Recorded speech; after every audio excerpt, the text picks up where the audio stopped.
I remember the day Lily was born like it was yesterday. I was 8, a skinny girl with wide eyes and a head full of dreams. My parents, John and Sarah, were ordinary folks. Dad worked at a local factory, and Mom stayed at home. Life was simple until Lily came along. "Look at her, Sarah. She's got your eyes," Dad had cooed, holding Lily for the first time. Mom had smiled, a tired but triumphant smile.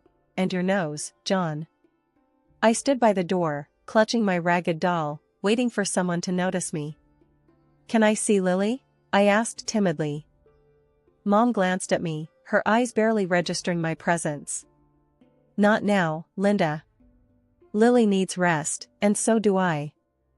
School wasn't much better. Kids can be cruel when they smell vulnerability. "Hey, Scarecrow Linda," Jack, the class bully, would sneer as he tugged at my faded dress. "Did you get your clothes from the trash?" I tried to ignore them, but words hurt more than punches. At home, Lily grew into a pampered princess. She'd scribble in my textbooks and giggle. "Look, Linda, I'm helping you with homework." I'd sigh. "Lily, please don't do that. I need those for school." One day, she went too far, pouring paint over my only good dress. I yelled at her, but she just cried. That's when Mom stormed in. "What's going on here?" she demanded, her eyes flashing. "Lily ruined my dress," I said, holding up the stained fabric. Mom didn't even look at the dress. "How dare you yell at your sister? Go to your room, Linda. No dessert for a week."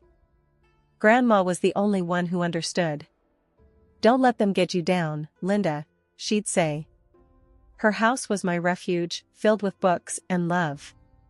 She taught me to escape into stories, to live 1,000 lives within those worn pages. The day Grandma passed away was the day I lost my true home. I remember coming back from school, my heart heavy, walking into a house filled with her absence. My parents were in the living room, already talking about her belongings. "We should start clearing out her stuff," Dad said, his voice devoid of any sadness. Mom was looking through a list. "And her library? Those dusty old books?" I lingered at the doorway, listening, a tightness growing in my chest. "Just get rid of them," Dad shrugged. "Who needs all that old paper?" I couldn't hold back anymore. "Can I have Grandma's books?" I blurted out, stepping into the room. "Please?" They both turned, almost surprised to see me. "Sure, take them," Mom said dismissively. "We don't have any use for them anyway." I spent the next days transferring Grandma's books to my room, each one a piece of her I wasn't ready to lose. Life moved on in its cruel pace. As high school came to an end, my parents made an offer I didn't expect. "We'll pay for your college," Mom announced one evening. "You can study accounting or something practical." I remember feeling a mix of surprise and suspicion. "Really? Why?" I asked. "It's our duty," Dad said. "Just don't expect any more handouts after this." College was my escape, a chance to be more than just the overlooked sister. But even that came with its price. A few weeks into my part-time job at the library, Mom cornered me.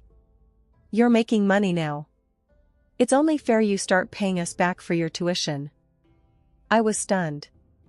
"But you said you'd pay for my college." "I didn't ask for this." "Don't be ungrateful," she snapped. "Half your salary, that's the deal." The injustice of it burned in me, but I had no choice.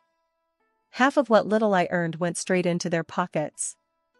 Years passed in this exhausting cycle: work, study, pay my unfair dues. My graduation was supposed to be a celebration, but it felt more like a reminder of the shackles I couldn't escape. At the dinner table, with Lily smirking beside me, my parents dropped another bombshell. "Now that you're working full-time, we expect you to continue paying us," Dad said, as if it was the most natural thing in the world. "What?" I was incredulous. "But I've been paying you all through college." "When does this end?" "It ends when we say it does," Mom said coldly. You owe us, Linda. I felt a mixture of anger and helplessness. This isn't fair, I protested. Life isn't fair, Dad retorted. You live under our roof. You follow our rules. And just like that, my dreams of independence, of a life where I could be my own person, were crushed under the weight of their greed and entitlement. In my room that night, surrounded by Grandma's books, I realized the stark contrast between the warmth and love they represented and the cold, calculating nature of my own family. These books were my only legacy, the only thing that connected me to a sense of belonging, of being understood. Life after college became a monotonous cycle of work and fatigue. Every payday, the same scene would unfold at home. Linda, have you got your paycheck yet? Mom would ask, her hand already outstretched, the moment I stepped through the door. I'd hand over half of my earnings without a word. It had become a routine, a bitter pill I swallowed each month. One evening, I mustered the courage to confront them. Mom, Dad, I've been thinking, I began hesitantly, maybe I can start keeping a bit more of my salary. I need to save up, maybe for a place of my own. Mom's expression hardened. Your own place? Don't be ridiculous. You owe us, Linda. We paid for your education. But I've been paying back. Isn't that enough? I protested, feeling a surge of frustration. Enough? You think a few $1,000s cover your debt to us? Dad's voice rose. We raised you, fed you, clothed you. You owe us for a lifetime. I felt my heart sink. But I never asked for any of this. I just wanted to go to college. And who do you think paid for that? You think that was free? Mom snapped. No, Linda, you'll continue paying us, just as you have been. The unfairness of it all was suffocating. I had hoped, foolishly, that they might see reason, but their entitlement knew no bounds. Lily, ever the favored child, never missed a chance to taunt me. Look at our little accountant, can't even afford a new dress, she'd sneer, flaunting the latest gadget or outfit they'd bought her. I remember one particularly hard day at work. I had stayed late, trying to finish a complex report. Exhausted, I reached home to find my family had ordered takeout, my favorite Thai food. For a moment, my spirits lifted. Is there any left for me? I asked, hopeful. Mom shrugged. You should have been here earlier. Besides, you can buy your own food with your big salary. I retreated to my room, too tired to argue.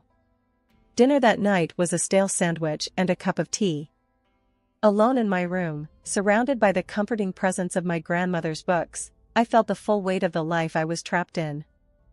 I longed for more, for freedom, for a chance to live for myself.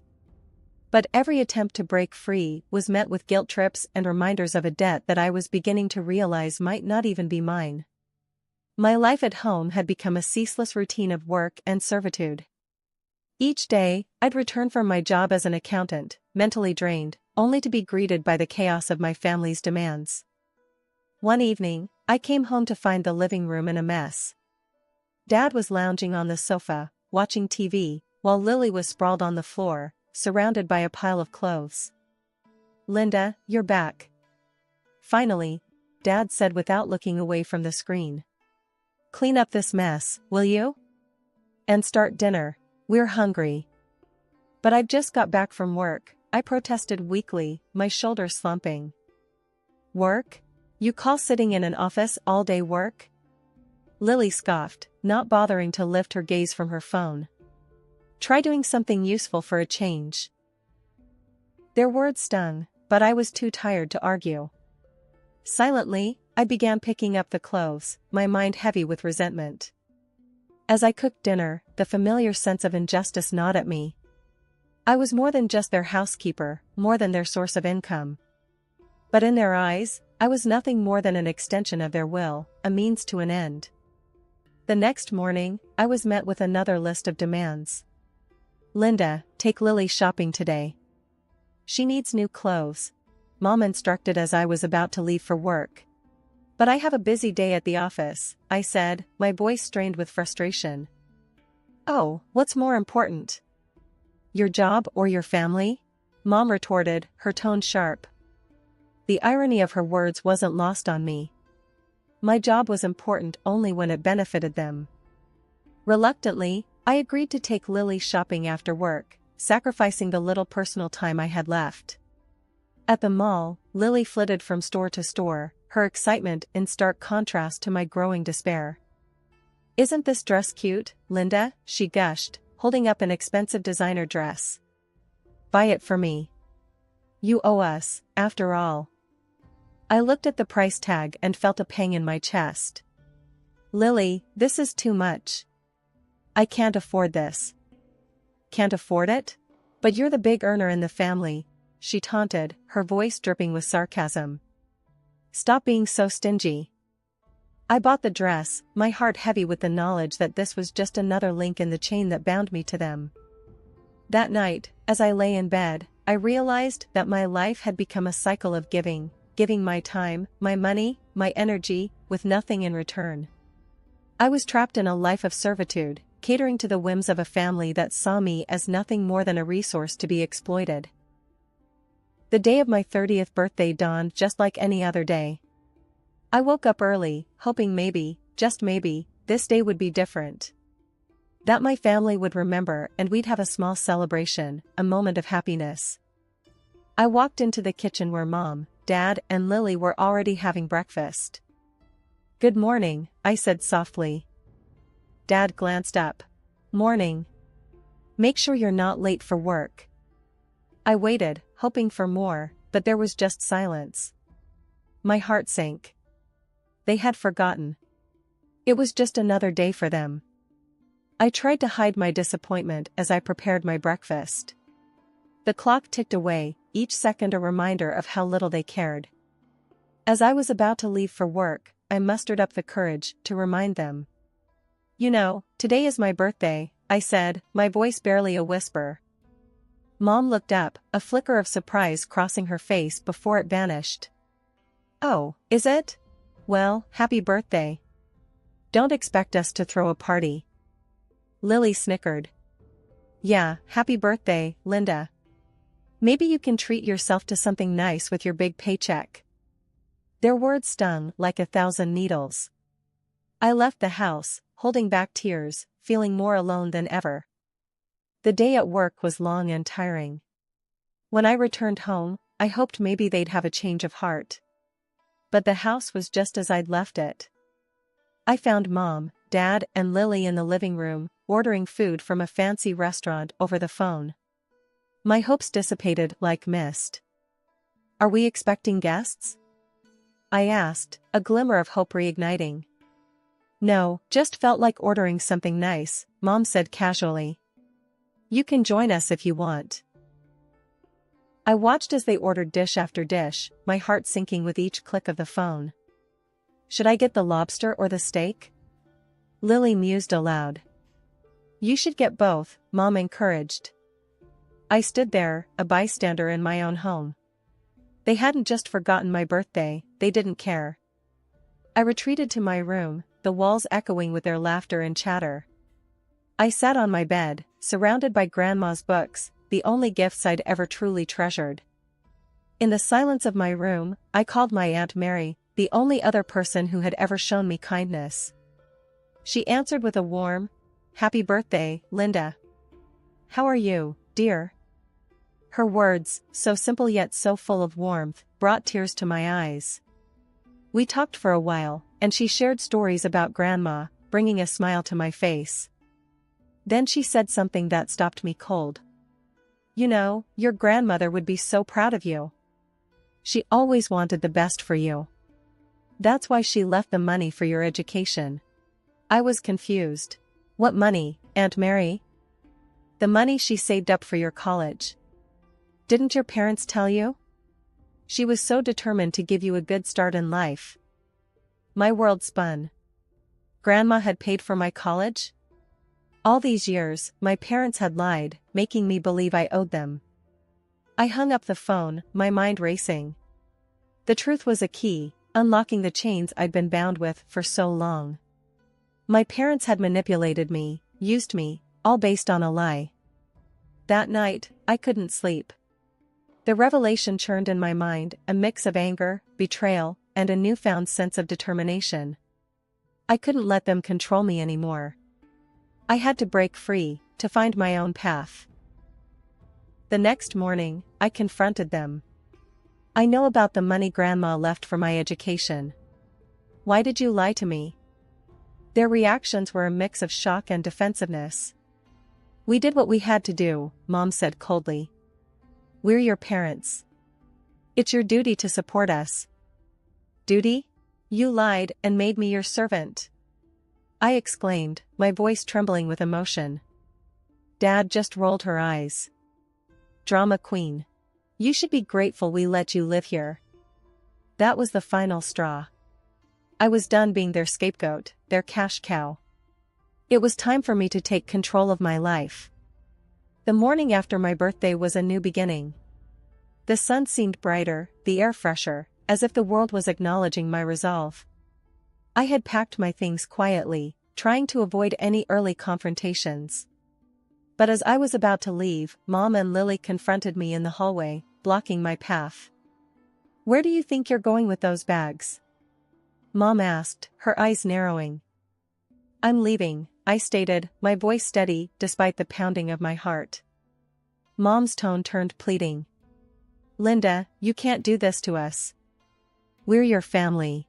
Where will you go? Anywhere but here, I said, stepping around them. I deserve better than this. I deserve a life. As I walked out the door, I felt a weight lift off my shoulders. The shackles of guilt and obligation that had held me down for so long were finally broken. I didn't look back. I walked towards the bus stop, my heart filled with a mix of fear and excitement. I was stepping into the unknown, but for the first time, it was a path that I had chosen for myself. On the bus, I called a number I had written down a few months back, an advertisement for an apartment rental.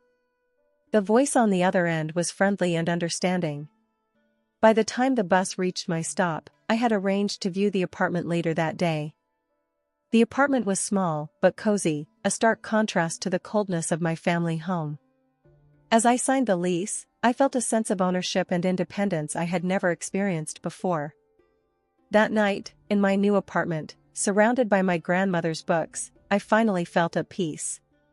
I cooked a simple dinner for myself, enjoying every bite without the weight of judgment or expectation. My phone rang several times that evening, the caller ID showing my family's number. But I didn't answer. I was done letting them control my life.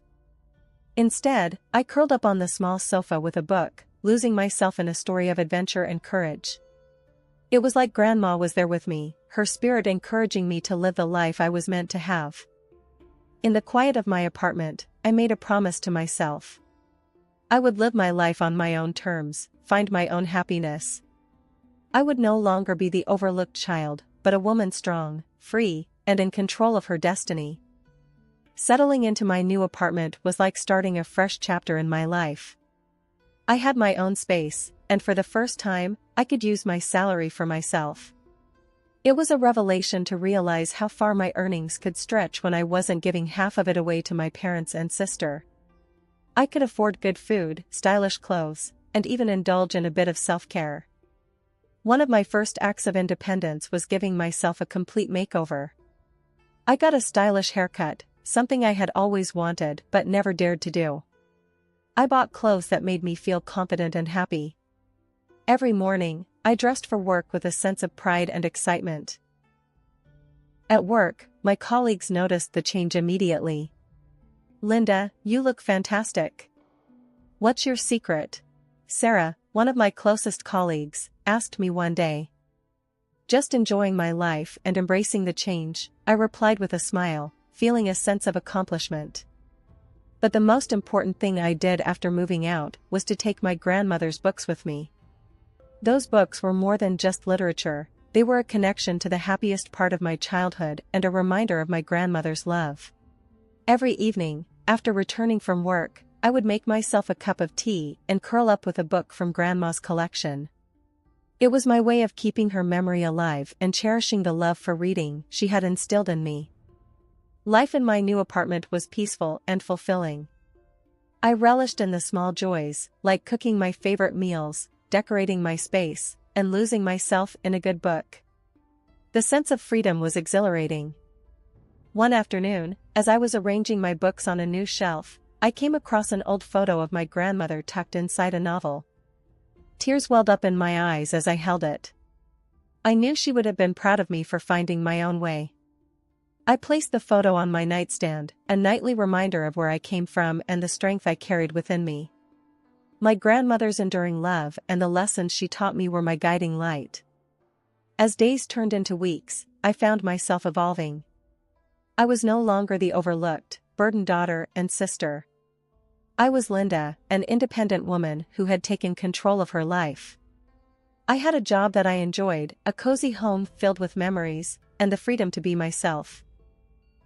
Life was no longer about surviving, it was about living, thriving, and finding joy in the little things. My transformation was not just external, it was a deep, internal change that had reshaped my view of the world and myself. Every morning, as I looked at myself in the mirror, I saw a confident, happy woman staring back at me. I was finally at peace, living a life that was truly my own. I had been living in my new apartment for a month when my phone rang one evening. The caller ID flashed my parents' number, a sight that now stirred a mix of emotions. Bracing myself, I answered. "Linda, this is ridiculous. You need to come back home. We can't manage without the money you were giving us." Mom's voice was both pleading and demanding. "I'm sorry you're finding things tough, but I've moved on.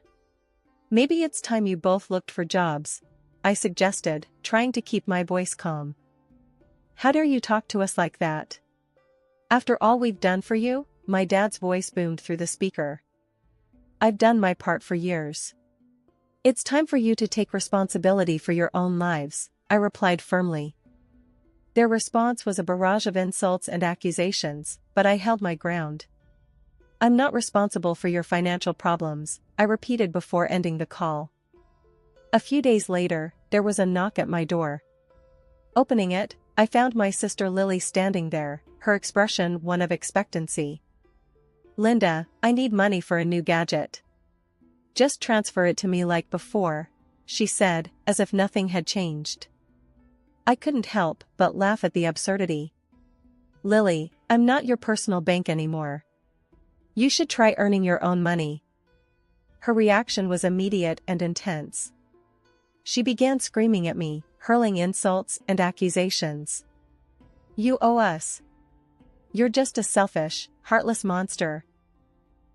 Her screams were so loud that they attracted the attention of my neighbors. Concerned, one of them called the police. Soon, 2 officers were at my door, questioning us about the commotion. After explaining the situation, the officers escorted Lily out, who continued her tirade even as she was led away. I blocked my family's numbers on my phone after that. I was done being their scapegoat and ATM. The next few weeks brought whispers of my family's worsening situation. Mutual acquaintances shared stories of their mounting debts and desperate attempts to find money. My parents, who had never worked a day since I started earning, were now doing odd jobs. Lily, too, found herself in a situation she had never imagined. The sister who once mocked me for my old clothes was now selling her designer outfits and expensive gadgets just to make ends meet. Despite a fleeting sense of pity, I reminded myself of their years of neglect and exploitation.